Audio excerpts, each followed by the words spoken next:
Bonjour à tous et bienvenue dans une nouvelle vidéo de Jane dans la jungle. Aujourd'hui on se retrouve pour graver une plaque de linogravure. Donc ça va être la suite de la série Les Mini-Bous. Les Mini-Bous, si vous connaissez, c'est la série de linogravure que j'ai réalisée, que je réalise depuis déjà quelques années, qui sont toutes au même format et qui sont tirées un petit peu sur les mêmes contraintes, donc en noir et blanc. J'adore cette série, c'est un format A5 qui est ensuite tiré sur un format A4 pour avoir un peu de marge, pour laisser un peu respirer la gravure. Une fois que vous avez transféré votre dessin sur votre plaque, donc vous pouvez voir en fait que c'est assez grossier comme dessin quand on regarde de près, parce qu'en fait de toute façon il va y avoir beaucoup de... En fait quand vous allez graver, vous allez créer en fait une texture au niveau des traits avec la plaque. J'essaye en fait quand je commence à graver une plaque de laisser aussi un petit peu la gravure s'exprimer et pas seulement avoir en fait les traits du dessin qui apparaissent. J'aime bien des fois épaissir certains traits, j'aime bien moduler certaines textures, par exemple les cheveux, je pense que ça va pas du tout donner ça une fois que ça sera gravé. D'ailleurs je me suis même pas vraiment saoulée à les faire correctement parce que je sais un peu comment je vais faire pour les rendre. Donc voilà, mais ça c'est vraiment la pratique. À force de graver, vous allez trouver un peu un langage visuel, un peu comme en dessin. La gravure, moi, c'est quelque chose que j'ai découvert quand j'étais étudiante à Saint-Luc. J'ai fait un an d'études supérieures en illustration à Saint-Luc et donc on avait des cours de linogravure et j'ai adoré. Et j'en ai fait également quand j'étais à la fac avec une professeure de gravure qui s'appelait Madame Grave et qui était très passionnée et qui m'a vraiment encore plus redonné ce goût-là. Moi, j'adore la gravure, je pourrais en faire toute ma vie, je pense. J'adore ça. C'est vraiment une pratique qui, pour moi, est hyper intéressante.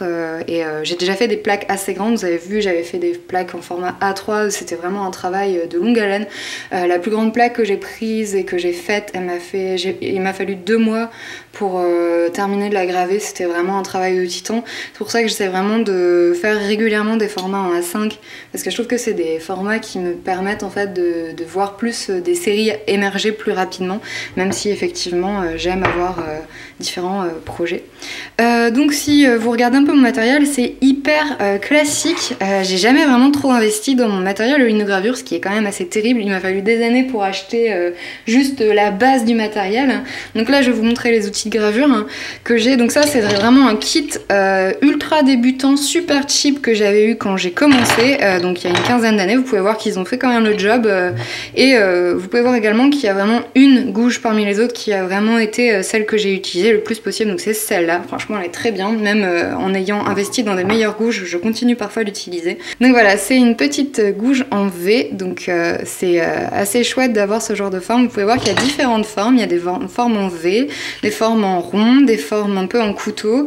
Moi franchement j'aime beaucoup utiliser celle-ci, donc en V, mais ça m'arrive aussi d'utiliser les autres, déjà pour évider certains espaces et tout ça. Donc depuis que je recommence à faire pas mal de linogravure pour ma boutique et puis même dans ma pratique régulière, j'ai réinvesti quand même dans 2 outils un petit peu plus professionnels, même si honnêtement pour commencer je vous conseille de prendre un kit basique. Vous allez voir, ça va vraiment vous durer et ça va vous permettre de découvrir le média, ce qui est quand même super, et surtout ça vous permet de savoir si vous aimez ça ou pas, parce que tout le monde n'a pas vraiment le coup de cœur pour ça. Je me souviens que dans les étudiants en Beaux-Arts il y en avait vraiment qui n'aimaient pas du tout la technique et je peux comprendre aussi.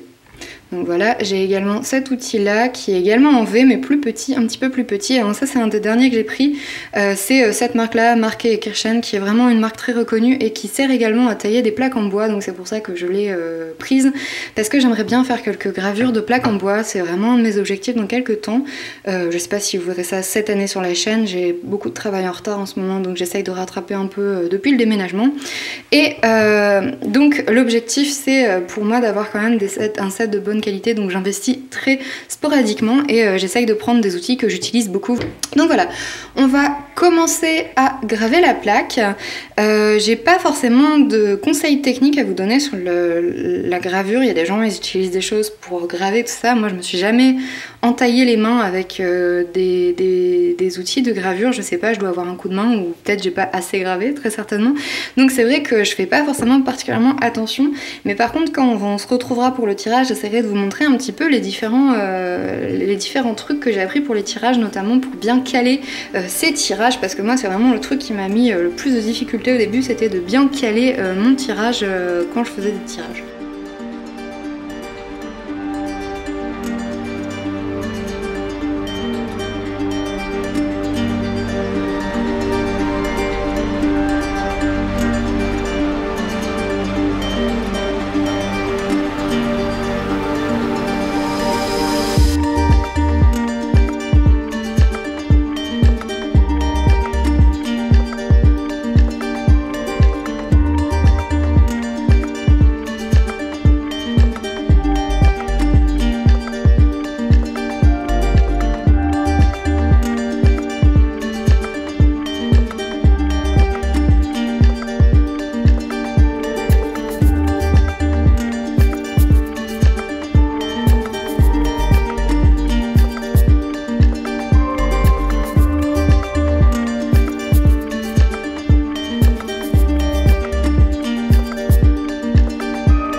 se retrouve pour le tirage. Vous avez pu voir que j'ai commencé donc à caler, à préparer mon calage. Donc j'utilise donc un bloc en A4 pour commencer à faire mon calage, mais vous pouvez bien sûr prendre juste une feuille en A4.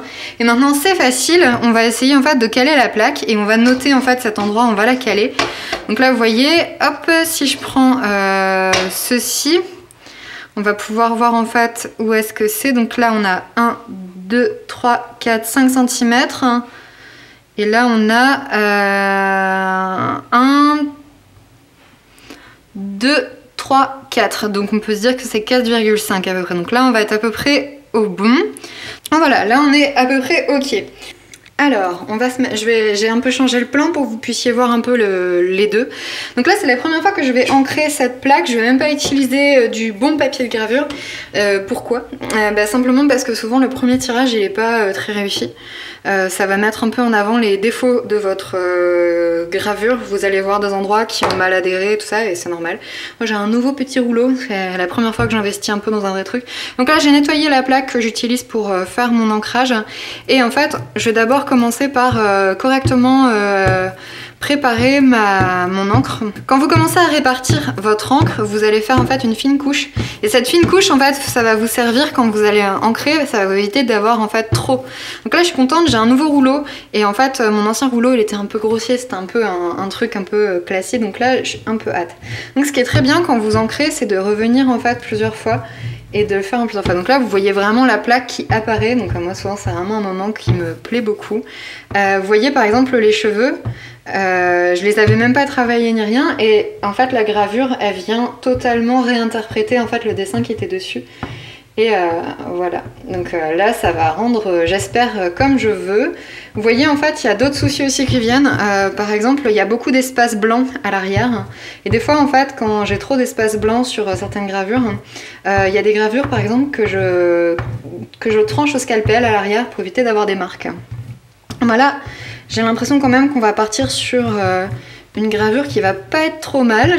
Je vois peu de retouches pour l'instant, mais parfois, il faut aussi attendre d'avoir le tirage qui est fait. Alors, j'avais un petit peu peur de perdre... Ah, vous voyez, ça c'est une des raisons pour laquelle il faut le faire sur un truc de protection. Mais j'avais envie que ce soit un peu joli. Donc vous voyez, quand on fait ça, on voit vraiment toute son illustration apparaître. Ça va être bien, j'espère. J'espère que je vais pas devoir couper l'arrière. Mais vous voyez, il y a quand même des petits espaces qui vont à mon avis être un petit peu abîmés. Ok, c'est pas si mal pour l'instant. J'essaye de bien ancrer un peu partout et puis il faut pas trop attendre pour commencer à tirer parce que sinon l'encre va sécher. Alors vous pouvez quand même, avant de tirer, revenir avec une petite gouge par exemple et retirer ce que vous voyez qui va poser problème. Par exemple là je vois que ça va poser problème, hop, je peux l'enlever. Ça me permet d'économiser quand même un tirage. Ça sert à rien d'imprimer quelque chose que vous voyez qui va poser problème. Hop. Donc là je suis contente, ça fait plusieurs jours que... Enfin j'ai mis plusieurs jours pour graver ma plaque. Alors j'ai peut-être pas été très rapide mais c'était une plaque qui était un peu exigeante en termes de détails. Et quand c'est comme ça j'ai du mal à maintenir mon attention sur une plaque pendant trop longtemps et sans faire d'erreur. D'ailleurs je me suis trompée plusieurs fois. J'ai dû recoller des petits bouts avec de la colle à bijoux. Ça c'est toujours appréciable, on aime, on adore. Mais vaut mieux faire ça et essayer d'avoir un bon résultat au niveau détail, je trouve. Après moi j'aime bien aussi les gravures très roots un peu. Donc voilà, maintenant je vais prendre un peu de quoi nettoyer le morceau de la plaque là qui est venu teindre. Parce que alors sinon si vous imprimez avec ça, ça va être dégueulasse, hein. Ça va marquer directement sur votre... Voilà, donc là on est à peu près bon. On va écarter... Alors, les bruits que vous entendez, c'est mon eau d'aquarelle qui est à côté. Donc maintenant on va préparer de quoi faire le tirage. On va un petit peu se dépêcher, normalement on est censé le préparer à l'avance. Voilà, hop, on va repasser un dernier petit coup pour... Souvent quand vous faites votre premier ancrage, hein, il est un petit peu plus difficile je trouve à correctement ancrer. J'ai quand même l'impression que ça prend moins bien l'encre la première fois. Peut-être totalement faux, mais en tout cas moi c'est ma sensation. Ok, donc en fait je vous avais dit que j'allais faire sur un autre papier, mais je trouve que le résultat de la planche me paraît vraiment bien. Donc on va tester directement. Ça reste quand même un tirage à la cuillère, donc on prépare ce qu'on va utiliser, donc une cuillère et également le petit instrument japonais. Je sais pas exactement comment ça s'appelle, j'ai cherché sur internet la dernière fois, je croyais que ça s'appelait un tawashi, mais non, pas du tout. Donc vous préparez votre feuille. Et là, moi je prends toujours le sens d'apparition de la feuille. Et là, c'est pour ça que vous avez préparé tout ça. En fait, vous voyez, c'est beaucoup plus simple pour la caler. Hop, vous mettez bien au-dessus et quand vous lâchez, vous êtes sûr que normalement, on est bon. Alors, des fois même qu'on est un petit peu décalé, mais c'est pas trop grave. Donc moi ensuite, je prends ça et en fait, j'appuie. Donc normalement, il faut vraiment appuyer avec le bras. Les tirages, c'est vraiment un truc physique. Hein. Moi, j'appelle ça... Enfin, pour moi, c'est vraiment, il faut se rendre compte qu'on est en train de graver quelque chose, quoi. C'est un truc un peu physique, un peu difficile. Donc, plus on est dans une force maîtrisée, et plus le résultat est sympa, normalement. Ok. Vous voyez, c'est un papier qui est quand même assez épais, c'est du 300 grammes, donc c'est pour ça que juste ça serait pas suffisant. Donc ensuite, moi, je prends une grande cuillère. Et je viens et en fait j'appuie comme ça, vous voyez, je mets vraiment de la pression à l'intérieur de la cuillère. Et quand je viens faire mon tirage, je maintiens bien le papier partout en fait. L'objectif c'est, il faut vraiment pas qu'il bouge, il faut qu'il y ait une pression constante. Et puis c'est pareil, après il faut vraiment réfléchir en fonction des endroits où vous allez passer votre grande cuillère. Vous voyez, en fait au bout d'un moment, on voit comme une sorte de résultat un petit peu en papier, enfin on voit en fait le résultat en brillance. Au-dessus là vous voyez rien à la caméra, mais moi par exemple si je penche ma tête je vois un petit peu le résultat en surbrillance et à partir de là je prends vraiment mon temps et je viens vraiment dans les détails. Plus la plaque est pleine de détails, plus le tirage doit être un petit peu voilà, il faut prendre le temps. Ça reste un procédé totalement manuel et je pense que c'est important des fois de se rendre compte que ça prend du temps.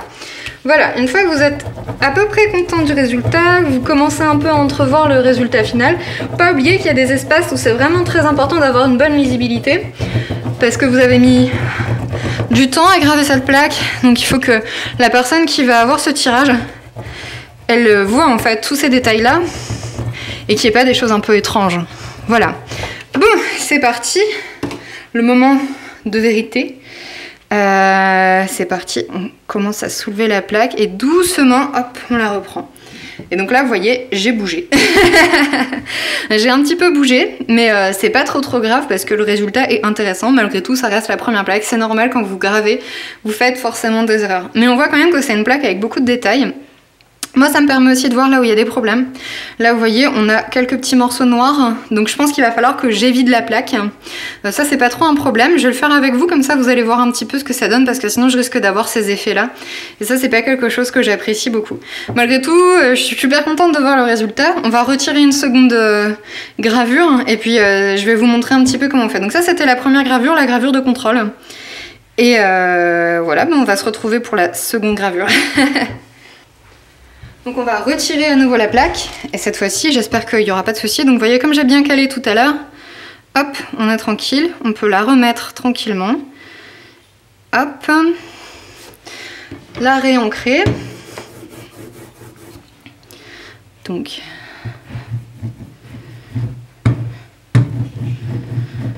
je suis vraiment contente du résultat pour l'instant, c'est vraiment top. J'adore cette série. Vous aussi apparemment, parce que il y en a beaucoup qui ont été vendus, mais j'adore cette série, je trouve qu'elle est trop cool à faire. J'aime vraiment les thèmes dedans. Celle-ci, le thème c'est le contrat, c'est un peu signé avec signature avec le diable, je trouve ça trop rigolo. J'aime bien la tête du diable, il y a un côté un peu moyenâgeux. Ok. Alors vous voyez, j'ai encore fait n'importe quoi ici, donc je reprends à nouveau. Et puis là, on est reparti pour le deuxième tirage. J'espère cette fois-ci qu'il sera bon. Maintenez bien la feuille quand vous faites ça, je pense que c'est ça tout à l'heure que j'ai mal fait. Ça a dû glisser un petit peu pendant le tirage. Ça fait un moment que j'en ai pas fait aussi, donc forcément c'est un peu difficile. Mais on finit toujours par y arriver. Ouais, je suis bonne pour en faire une petite trentaine, hein. Souvent j'en fais que 30 de chaque tirage. Pourquoi? Bah parce que je trouve que sinon après au-dessus c'est trop, et puis en plus il y a des normes en fait en termes de vente. Quand vous faites des œuvres artisanales et que vous êtes sous le régime de l'MDA, vous êtes limité à 30 exemplaires en fait quand vous faites ce genre de choses. Donc voilà, et puis moi je trouve que c'est rigolo aussi de devoir en faire des nouveaux. Là je vois, je crois qu'il y en a un qui est terminé. Ok. Waouh, voilà c'est bon, on a le résultat final. Ouais, je suis super contente, on voit encore que le tirage pourrait être un peu amélioré, mais le résultat est vraiment chouette. Donc voilà, là on a notre tirage de travail qui est vraiment clair, donc on peut voir un petit peu mieux. Moi je le trouve vraiment chouette. Souvent quand ça sèche, le résultat est un petit peu plus foncé, là aussi vous voyez vraiment en pleine lumière, mais une fois que c'est accroché, tout ça, ça rend vraiment bien. Ok, donc une fois que ça sera fait, une fois que j'aurai fait les 30 tirages, je signe en fait en bas avec le nombre de tirages. Je fais pas forcément les 30 tirages d'un coup. Souvent je fais des tirages, j'en fais une dizaine en fait une fois que j'ai fait la plaque, et puis après j'en refais en fait en fonction des ventes. Je suis vraiment contente de celui-ci, je pense qu'il va vraiment bien aller avec ceux que j'ai fait la dernière fois. Je vais les mettre à sécher maintenant. Et puis bah écoutez, je vais vous dire au revoir pour cette vidéo. J'espère que vous aurez appris des choses intéressantes sur la gravure. Et moi je crois que j'ai pas mal de tirages à faire pour avoir mes tirages à accrocher chez moi des mini-bouts. Salut et à bientôt dans une nouvelle vidéo.